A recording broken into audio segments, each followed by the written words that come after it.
Amados irmãos, esse é um culto de Santa Ceia do Senhor. É muito importante que nós cristãos tenhamos consciência da importância desse ato de fé, dessa ordenança do Senhor, e por isso mesmo eu quero compartilhar com os irmãos nessa abençoada noite uma palavra exortativa para os nossos corações. Para isso, abra sua Bíblia no livro de Josué. Livro de Josué, capítulo 15. Capítulo 15 do livro de Josué, versículo de número 14.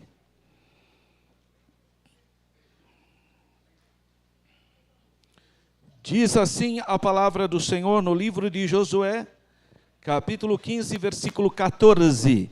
Dali expulsou Calebe os 3 filhos de Anak, Sesai, Aimã e Talmai, gerados de Anak. Também em Números, capítulo 13, versículo 22, tem a mesma perspectiva.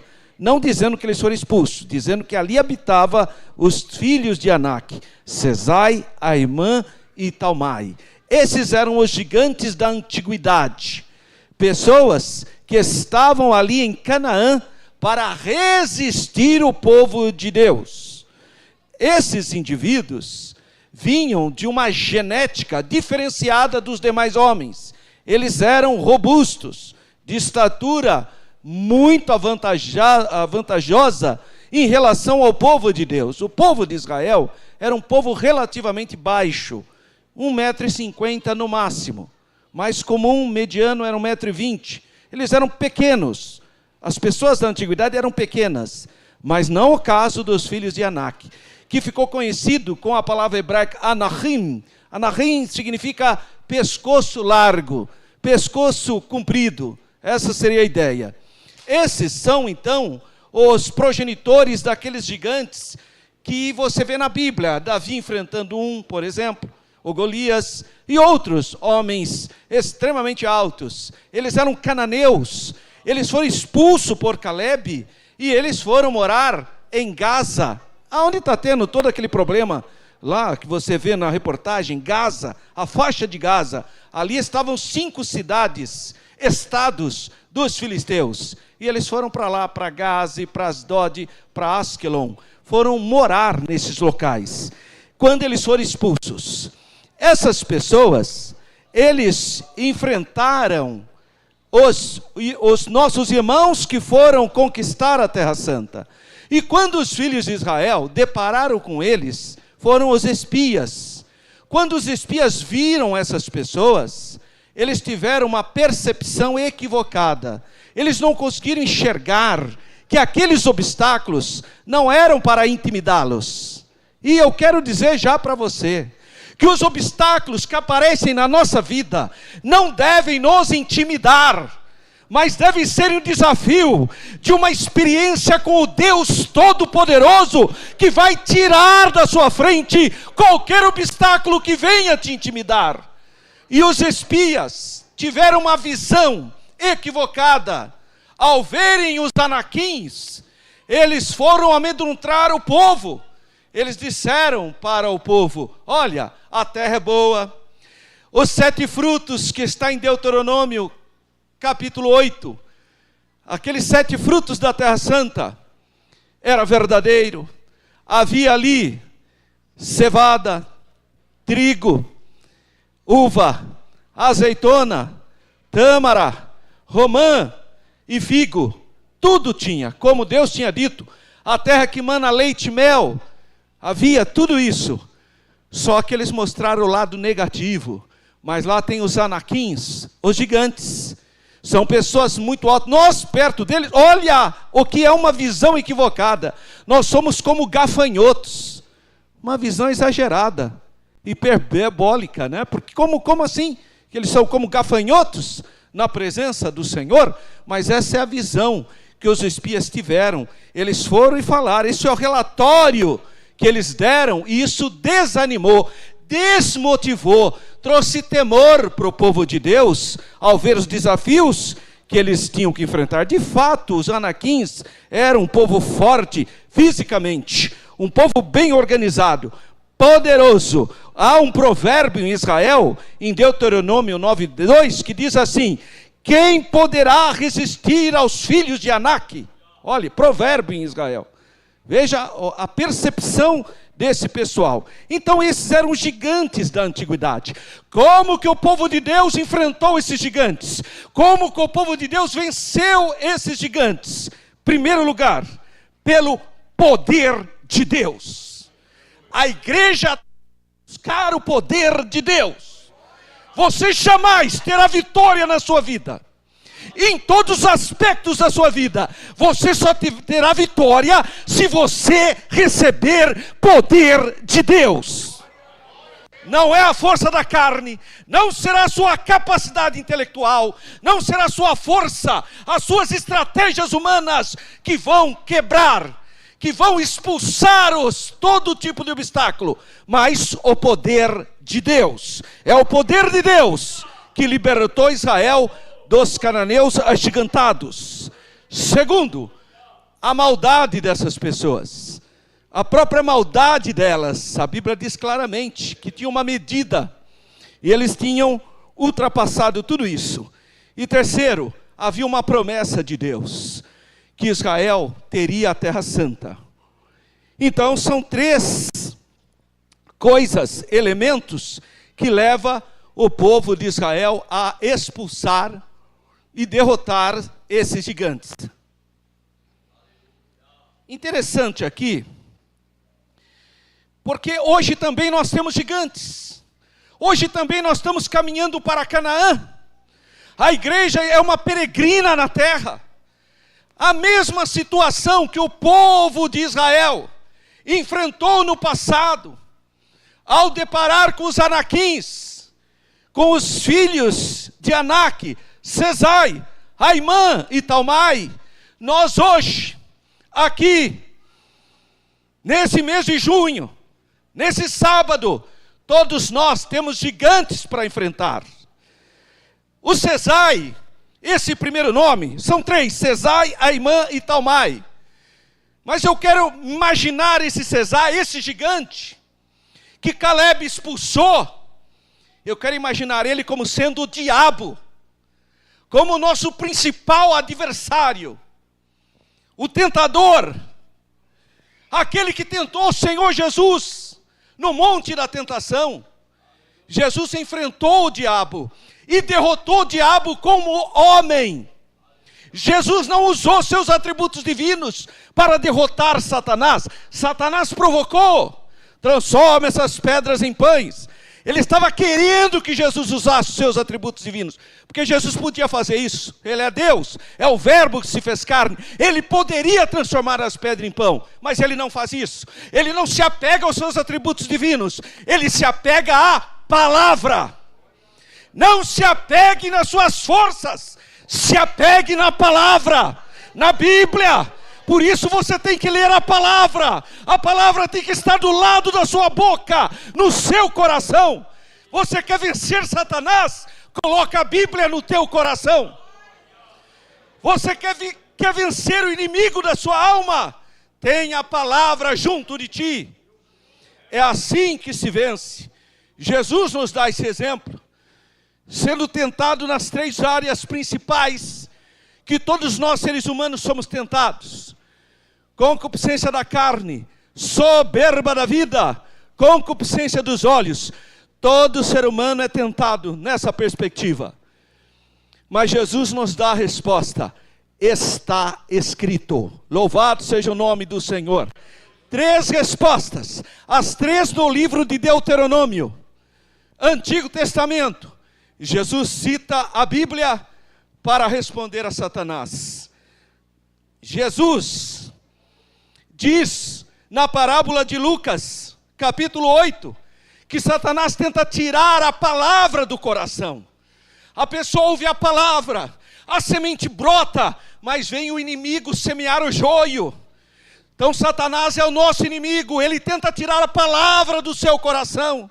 Ele tenta tirar o teu foco. A pessoa está olhando para Jesus, está alegre na fé, mas ele começa a lançar as sementes, começa a lançar as setas, e a pessoa vai esfriando, vai perdendo a fé. Meu irmão, tenha discernimento. Não deixa que Satanás tire a palavra que Deus colocou no teu coração. Louvado seja o nome do Senhor. O diabo tenta tirar a palavra que é semeada no coração. Jesus falou que os que não são filhos de Deus são filhos do diabo. Isso é sério, irmão, porque tem jovem, tem adolescente, tem irmãzinha que quer namorar com o filho do diabo. Vigia, meu irmão. Se não é filho de Deus, se não tem Jesus no coração, se não é o templo do Espírito Santo, você está relacionando-se com o inimigo. Cuidado, irmão. Cuidado, jovem. Cuidado, adolescente. Cuidado com quem você está se relacionando.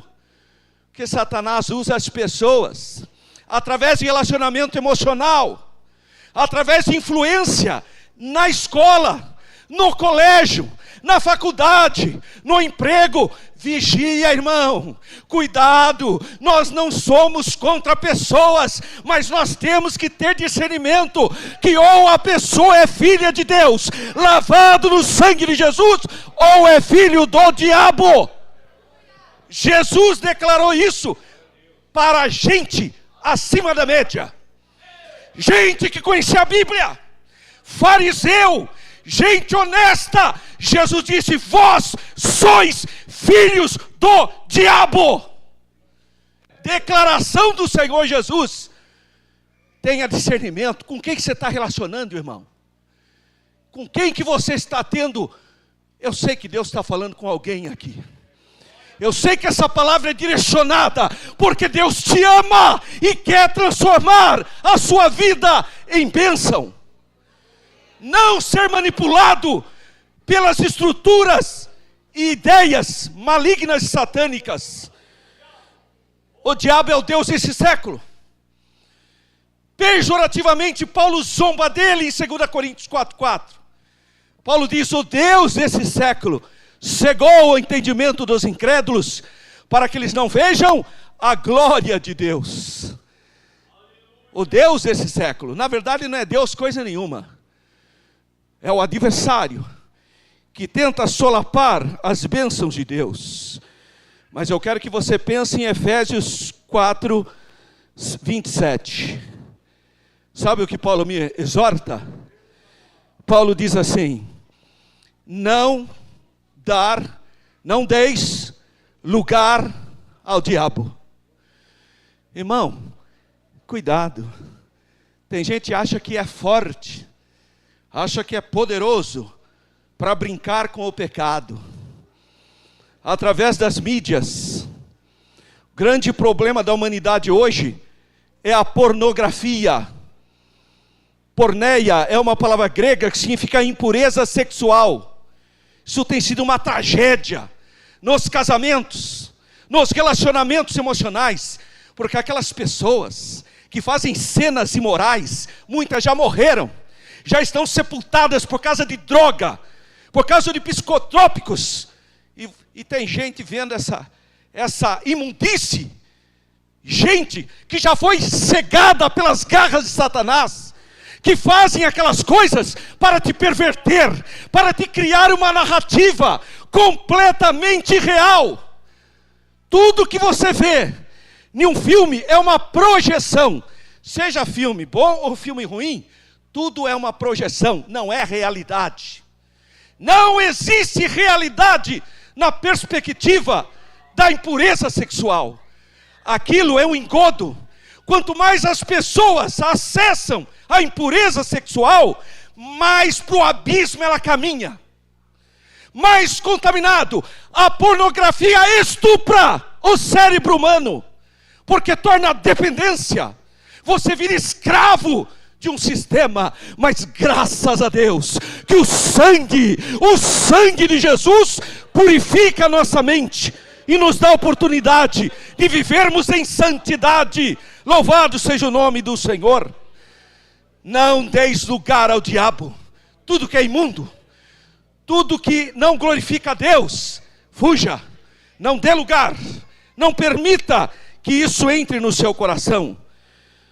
A Bíblia diz que o diabo ruge como leão. É Pedro que diz isso. Capítulo 5, versículo 8. O diabo, vosso adversário, ruge como leão, querendo tragar alguém, querendo capturar alguém, querendo fazer presa sua. São laços, como 2 Timóteo 2:26.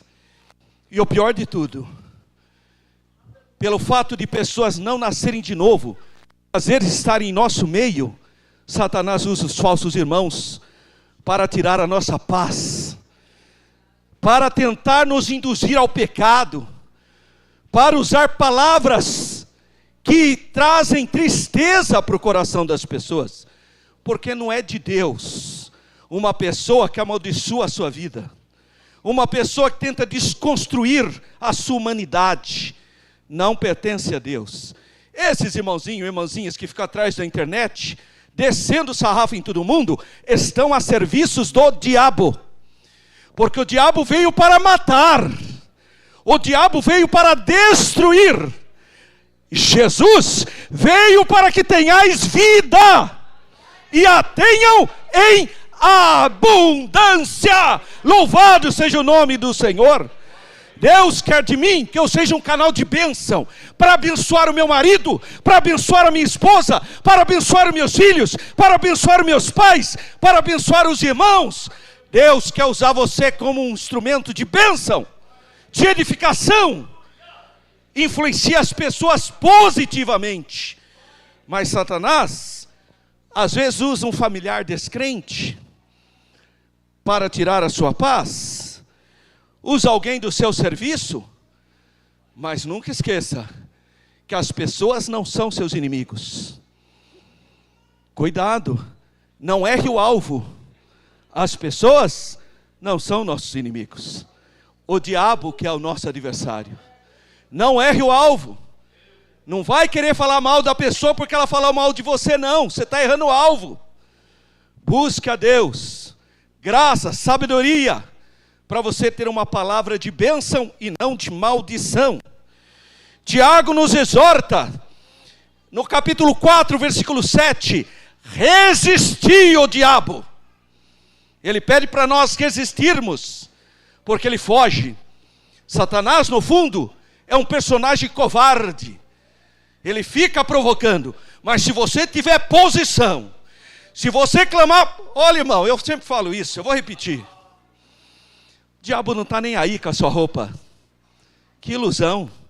Vou pôr uma roupona, um paletozão, um gravata, o diabo vai tremer, não vai. Vou fazer teologia, vou pôr um baita de um anelzão vermelho aqui, doutor.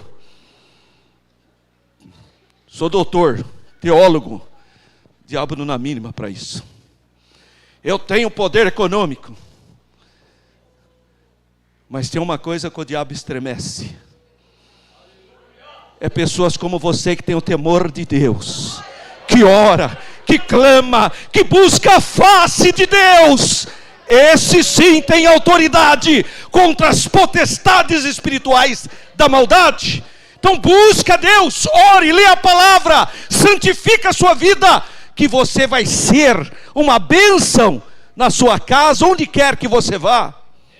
João declara que o Senhor Jesus veio ao mundo para desfazer as obras do diabo.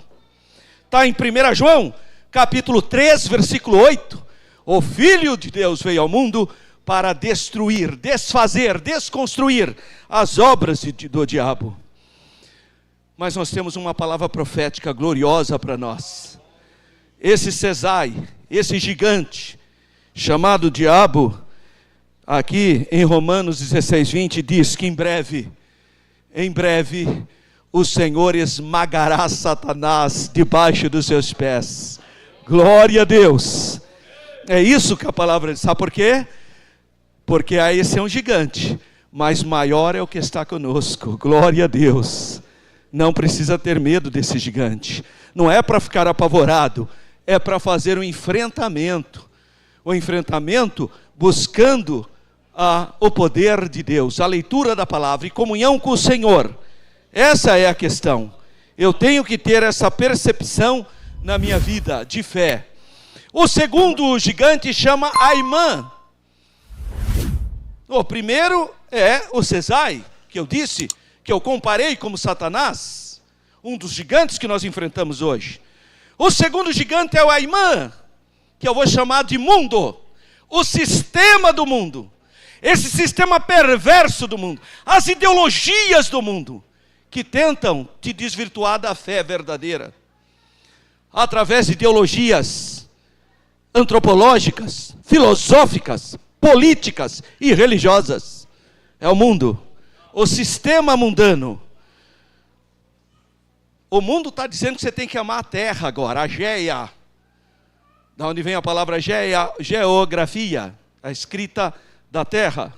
Geia era considerada uma divindade. E tem gente hoje adorando a terra.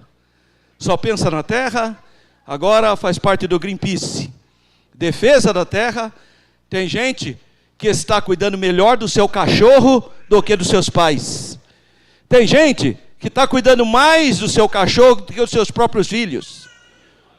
Porque está amando a terra, está invertendo as coisas. Não é que você não pode. Nós temos o temor de Deus para cuidar das criações.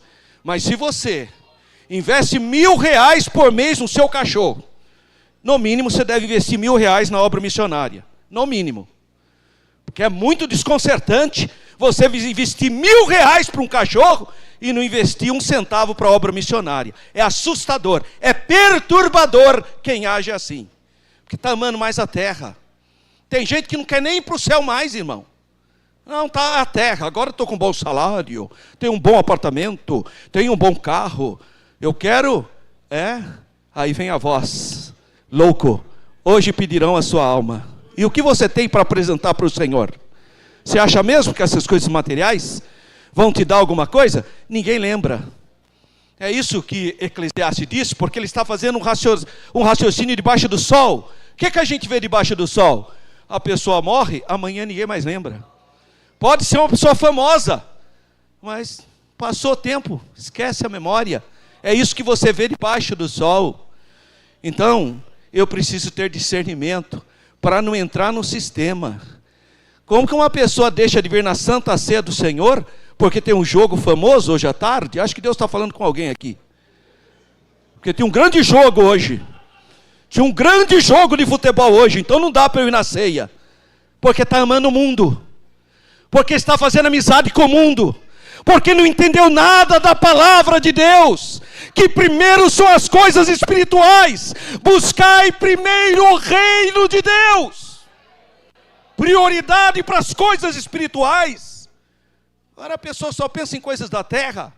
Só pensa em coisas... Sabe o que Salomão fala para nós? Tudo isso é vaidade. Sabe o que significa vaidade em hebraico? Efemeridade, vapor. Coisas que não se sustentam. Irmão, invista o seu tempo em coisas que vão permanecer. Invista em coisas permanentes e não em coisas perenes. O sistema do materialismo. O materialismo entrou na igreja de tal maneira que tem crente que já não sabe nem esperar mais em Deus. Vem nervosinho na igreja, irmão. Jesus, se não for hoje, acabou. Oi. Batiza agora. Por que agora? Não pode ser amanhã? Não pode ser à noite, na madrugada? Não pode você estar lá fazendo isso? Não, tem que ser agora. Capitalismo, lucro imediato, tudo tem que ser na hora. Bebê chorão. Tudo tem que ser na hora, agora, se não for agora. E se não for agora? Quem é o detentor do tempo? Quem tem o domínio do kairos, da temporalidade real? É Deus. Não é você. Para começar, a nossa conta está tudo errado. O nosso calendário está errado. Eu nem sei se hoje é sábado. Vai saber se é. Isso é uma convenção humana. O tempo verdadeiro é o tempo de Deus. Ele tem o verdadeiro controle.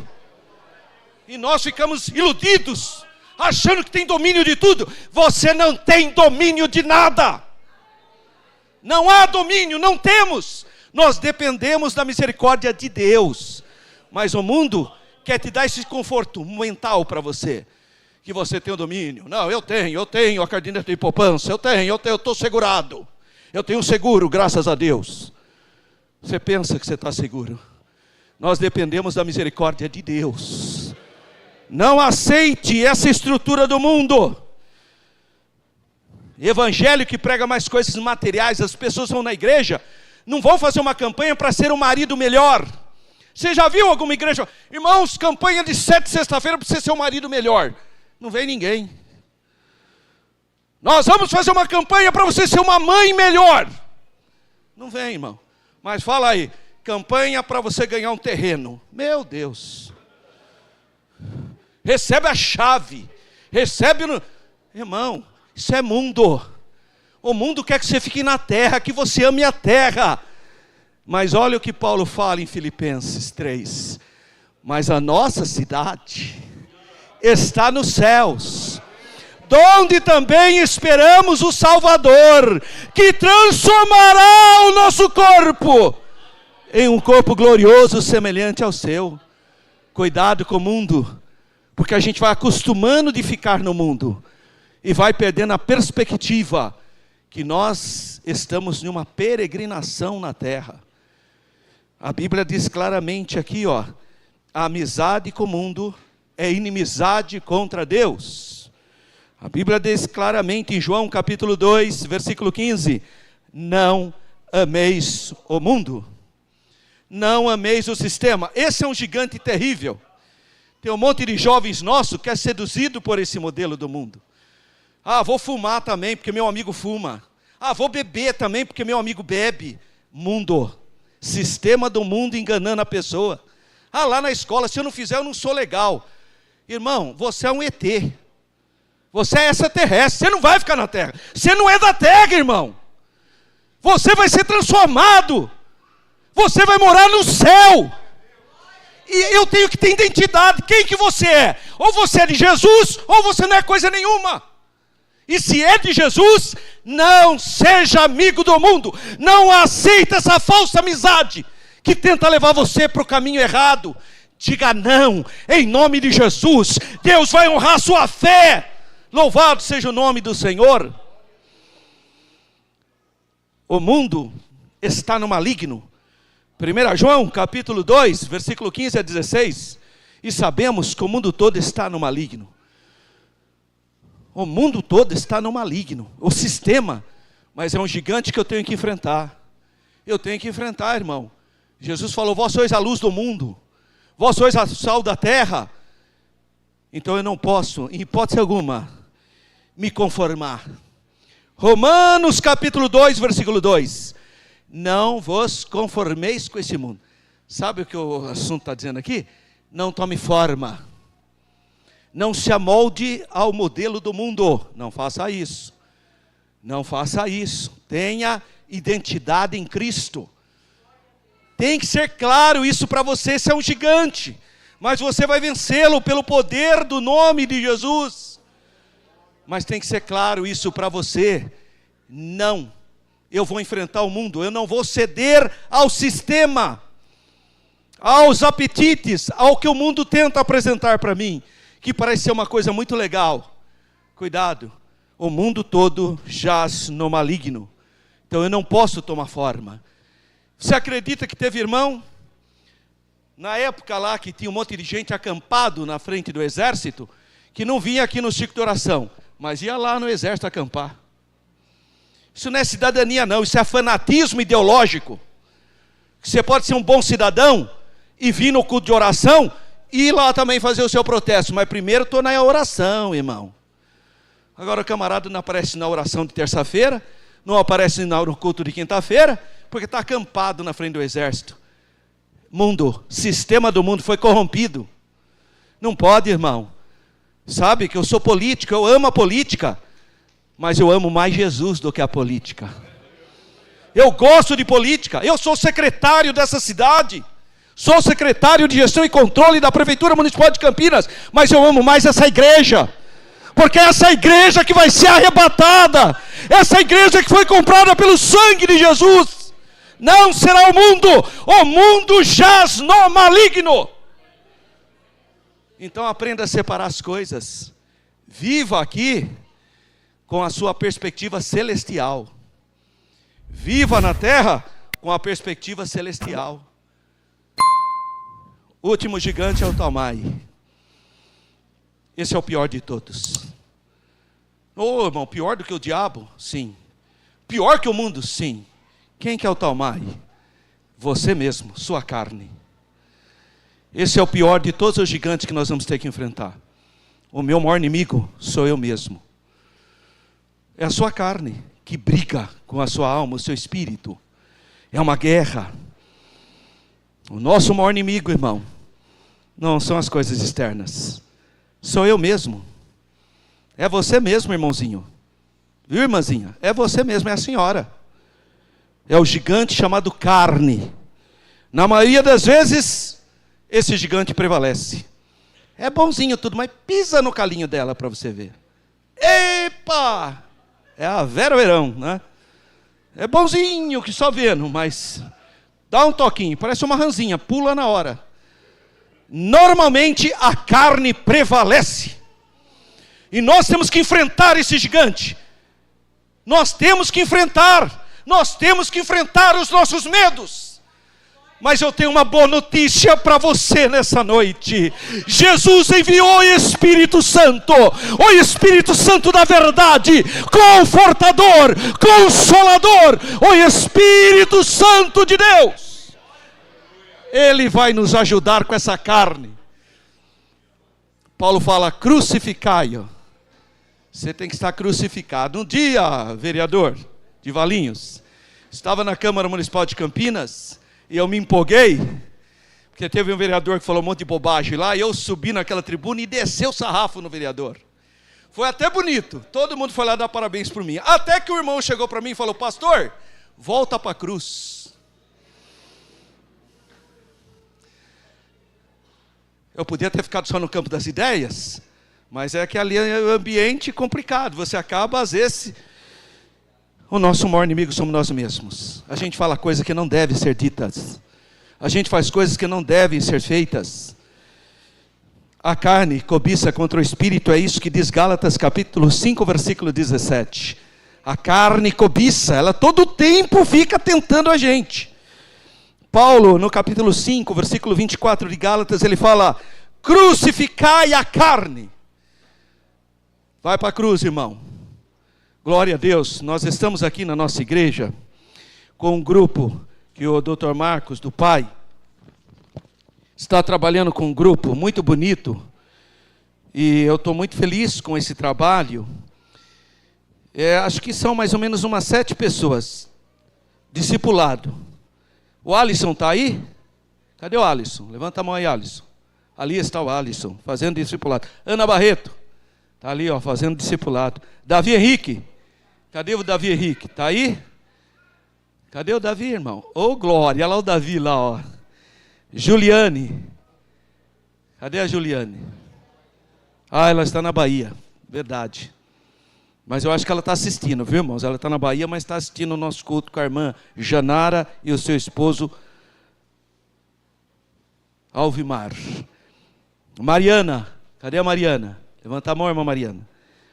A Nicole está aqui hoje? Não, a Nicole não veio. Rodrigo, cadê o Rodrigo? E o Wellington, não está também? Muito bem. Que bênção, irmão. Sabe por que eles estão fazendo discipulado? Não significa que eles vão se batizar, não é isso. Mas eles estão fazendo discipulado para entender que eles têm que crucificar o corpo. Que eles têm o quê? Está morto para o pecado, para o mundo. Tem que estar morto para ser sepultado nas águas batismais. Mas para você estar morto é porque você já é de Cristo. Que você já é salvo em Cristo. Então não vai se batizar para ser salvo. Vai batizar porque já é salvo. Porque quem lava o homem, quem lava a pessoa é o sangue de Jesus, não são águas. Não é um ritual que vai lavar a pessoa do seu pecado. Não vai. Aquilo é símbolo.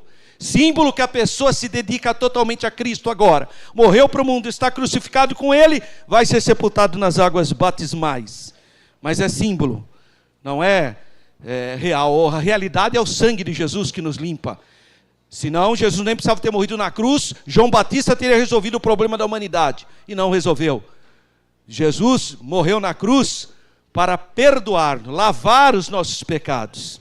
E as águas batismais significa sepultamento. Mas é a carne, eu preciso enfrentar essa carne. A carne que é abundância, irmão. A carne é nesse horário que está deitadona lá, tomando laranjada, comendo torresmo e vendo o filme da Netflix. É loucura, irmão. Sabe que vai morrer. O colesterol vai estourar. Mas lá está comendo carne de porco, é uma beleza. Comendo gordura, picanha. Está comendo picanha. Sabe que é um perigo. Mas está comendo cachorrão. Só está liberado da igreja. O resto é tudo pecado. A carne, irmão, quer abundância. A carne só quer coisas materiais. E a Bíblia fala sobre as obras da carne. Eu quero ler com você sobre as obras da carne. Abra aí sua Bíblia em Gálatas, capítulo 5, versículo 16. É importante que fique bem registrado isso na sua mente. Olha o problema da carne. Capítulo 5, a partir do versículo 16, digo, porém, andai em espírito e não cumprireis as concupiscências da carne, porque a carne cobiça contra o espírito, e o espírito contra a carne, e estes opõem-se um ao outro, para que não façais o que quereis. Mas se sois guiados pelo espírito, não estáis debaixo da lei. Porque as obras da carne são manifestas, as quais são prostituição, impureza, lascívia, idolatria, feitiçarias, inimizades, porfias, emulações, iras, pelejas, dissensões, heresias, invejas, homicídios, bebedices, glutonarias e coisas semelhantes a estas, acerca das quais vos declaro, como já antes vos disse, que os que cometem tais coisas não herdarão o reino de Deus. É um gigante. É o grande gigante Taimai, a carne. Mas eu tenho que enfrentar. Eu tenho que enfrentar a carne. A carne é que leva a gente para escândalo. Sabe os escândalos? É a carne que faz isso. Vaidade da carne. Todo eu. Tem que ser do meu jeito. É eu. Tem casamento, irmão, que está afundando. Sabe por quê? Que é marido que acha que é o sol, que tu tem que rodear ele. Tem irmã assim também, tem mulher que pensa que é a lua, né? Não, nesse caso é o sol mesmo. Pensa que tudo tem que rodear, todos os planetas têm que orbitar em volta dele. Um egoísmo assustador, obras da carne. A pessoa carne é obtusa, míope, avarenta, egoísta, narcisista. Só é bom quando ela faz. Se ela não fizer, vai arrumar um defeito. Obras da carne, é a pessoa, é o gigante, precisa derrotar esse gigante. E como que eu faço para expulsar esses gigantes? O Cesai, o Aimã e o Talmai, como eu faço para expulsar o diabo, o mundo e a minha própria carne? Poder de Deus, aleluia. Vem orar na terça-feira, varoa. Que simplicidade, acha que vai vencer? Não ore, irmão. Ô irmã Mara, ora por mim que eu não sou de orar. Olha que fraqueza. Não sou de orar? Isso não existe. Você tem que orar, meu irmão. Você tem que orar, minha irmã. Você tem que clamar, tem que pedir. Tem que buscar a face do Senhor. Você precisa de poder. Poder de Deus. Jesus te batiza assim. Ele te batiza no Espírito Santo. Você vai ter revestimento de poder para a sua vida. Você tem que buscar. Tivemos uma consagração hoje. Vem jejum, vem orar. Vem consagrar. Agora, irmão, só come, meu Deus do céu. Meu Deus do céu, só come. Irmão, tem gente que já está com fome agora. Irmão, vigia. Precisa ser mais moderado. Precisa se consagrar. Tem hora que você fala, não vou comer. Eu vou me consagrar a Deus para ter mais sensibilidade espiritual. Tem, irmão, tem que tomar uma atitude. poder de Deus, você precisa de poder. Há 9 dons espirituais na Bíblia. 9 dons espirituais. 1 Coríntios capítulo 12. Dom da fé, dom da ciência, dom da sabedoria, dom do discernimento de espíritos, profecia, dom de profecia, dom de operação de maravilhas, dom de cura, dom de variedades de línguas, dom de interpretação de línguas. 9 dons. E tem gente passando fome. 9 dons. E tem gente que não tem poder, 0 poder. Precisa buscar, irmão. Isso é um culto de ceia. Por isso que eu estou te exortando. Porque Deus te ama. Nós não estamos num ritual religioso. Nós estamos aqui para participar do corpo e do sangue de Jesus pela fé. Você precisa de poder, de santidade, de graça, de autoridade. Maridos, vocês são sacerdotes do lar. É você que intercede pela sua esposa. É você que é sacerdote, tem que interceder pelos seus filhos. Você é a cabeça da sua casa. Isso é espiritual. Você tem autoridade para abençoar, para ministrar a bênção. Você tem autoridade, meu irmão? Agora fica... Vai no culto, amor? Levanta, irmão, em nome de Jesus. Meus filhos, vão votar para ver quem quer no culto hoje. Irmão, pensa que é democracia. Você é sacerdote, meu amigo. Se os seus filhos são menor de idade, vai todo mundo no culto, em nome de Jesus, porque o pai é sacerdote e vem todo mundo. Que história é essa de democracia, irmão? Democracia é do mundo. Deus é teocracia, é reino. Glória a Deus. Deus não nos chamou para curvarmos perante gigantes. Deus não te chamou para você ser aí uma marionete de Satanás, para ser usado pelo sistema do mundo, ou para ser dominado pelas paixões da carne. Não. Você pode falar não ao pecado, não à bebida, não ao vício, não à imoralidade. Você pode dizer não, e Deus vai honrar a sua fé, porque a sua fé honra a Deus.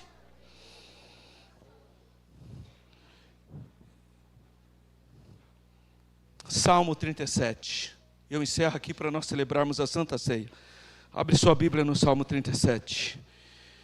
Glória a Deus. Salmo de número 37. Bendito seja o nome do Senhor. A partir do versículo de número, do verso 3. Salmo 37, verso 3. Confia no Senhor e faz o bem. Verso 4. Deleita-te também no Senhor. Verso 5. Entrega o teu caminho ao Senhor. Verso 7. Descansa. Glória a Deus.